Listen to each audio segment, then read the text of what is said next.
just wondered if you could provide some information for us and anyone listening on the Dagara tradition. Yeah, I think a way to do that would be to directly answer your questions. And I think the first thing you said, that we are all children, feels like I might have said more about that, like children of, indigenous ancestors. Maybe not, but that's how I'm remembering it. But Mhm. and I can engage that both ways because, all humans on the face of the earth are born of indigenous ancestors. And in my studies and work, one of the things I've always, or I have become aware of, is that the time that we've been indigenous on the earth is much greater than the time we've been in our modern context on the earth. And the way I looked at it and did my simplistic math, if all of human development was in a day, we've been in our modern world for about a minute. Okay, let's be conservative and say 5 minutes you know so there's this amazingly long strand of time, and where indigenous people have created the longest intergenerational peer supported, peer reviewed system of knowledge on earth, other than, that of the trees and the animals and so forth.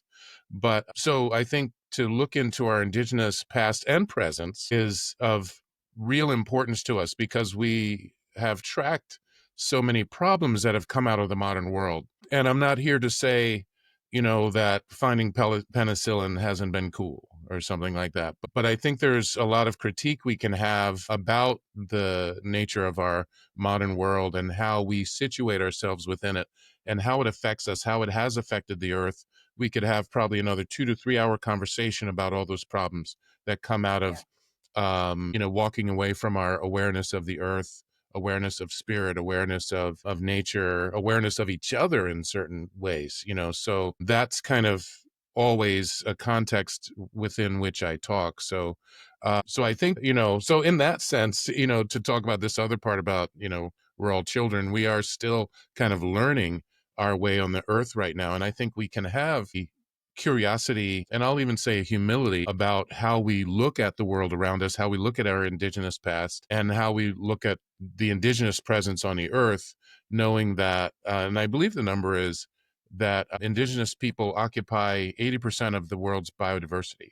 So we understand that now, that the struggles of indigenous people has a direct effect on our futures, and how actually when we look in a child's eyes, and let me tell you, I've been, like, so many times I've been bumped by, checking out a child who's checking me out, like on the train or the bus.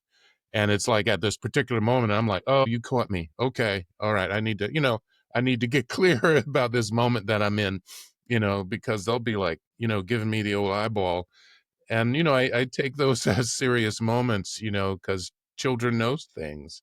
And I think, that's another way that we can be more childlike on this planet, is to kind of really connect with our knowing, connect with our intuition, connect with, as we say in the Dagara tradition, our deep bone knowing, and stones and bones are the representative of the kusir element, the mineral element. And within that, we understand and connect to our deepest knowings beyond, kind of knowledge, like I know it's a certain time of day, but this bone knowing is a deeper knowing of how we really connect to deep ancestral knowledge and earth knowledge. And because I'm a water person in the water clan, I have to ask you again the second part that you were saying. You said, that we are children. There was something else that you said, the other question. Yeah. It was culture grows from the earth itself. Ah, yeah. Thank you. Yeah. And it's why the cultures we see across the earth have similarities but differences. There is no reason why the Dagara in what we now know as Burkina Faso and northern Ghana would have like 200 words for snow. No reason whatsoever. Right. And so the Inuit have, I believe, has like 200 words for snow. And that's just one example of why, of how, our cultures grow from where we are. They grow in place. Our understandings of deity, of spirit, grows from the earth, from nature, from the trees, from the animals, and how we relate to them, how they relate to us, the learnings we get from them.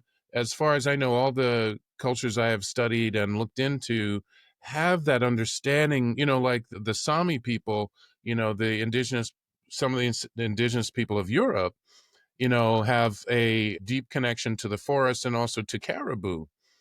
So their spiritual life is informed by that. Their scientific life is informed by that. The Inuits' scientific life is informed by their relationship to snow. The Dagara have, a scientific and a spiritual life informed by a relationship to the earth and to, the waters and nature as it exists and has existed. And that is, because we are a part of nature, because we are a part of the earth, we're also born of it. And the Dagara consider, the earth element, Timbalu and Tingan, the female and, and or the masculine, feminine and the masculine expressions of that to be part and parcel of our own body. Like it represents home, but also our body's home.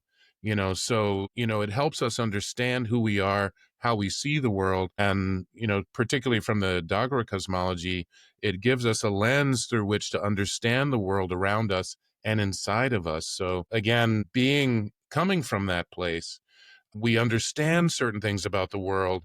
And it's why I have always begun to see how when we see the Christian hegemony coming from European colonialism that wants us to see the world in a different way and strips us of this deep intimacy with nature as we have known it ancestrally, it takes away what I call the spiritual biodiversity that we're supposed to have on this earth in our understandings of what this place that I live needs. Now, the Dagara are not here where I am right now, but it still informs me about how to relate to the earth, how to look into what's right and what's wrong. To even though the Dagara don't get a whole lot of snow in their life, I have an understanding of snow now. And I remember it was called rain in the bank. And that always hit me because it's like, yeah, we got to love this snow, even though it might be 3 feet deep. That means like 2 feet of water or a foot of water that is now going to feed us and saturate the earth and make it gentle and supple and ready for life. So these things are very important. These ways of understanding are very important to the Dagara, but also in general to our understanding of the earth and how we relate to it. And thinking just from like a social work, mental health perspective, being so disconnected from the earth and from that deep knowing and being so connected to distractions and living in boxes and working in boxes. And I know there's such great things that come from the connection like we are over the computer, but Yeah. Yes. being so disconnected from just person to earth, land to person, and just staring at computers all day, Right. it does such a number on our mental health. And I think we're Right. seeing that in our communities.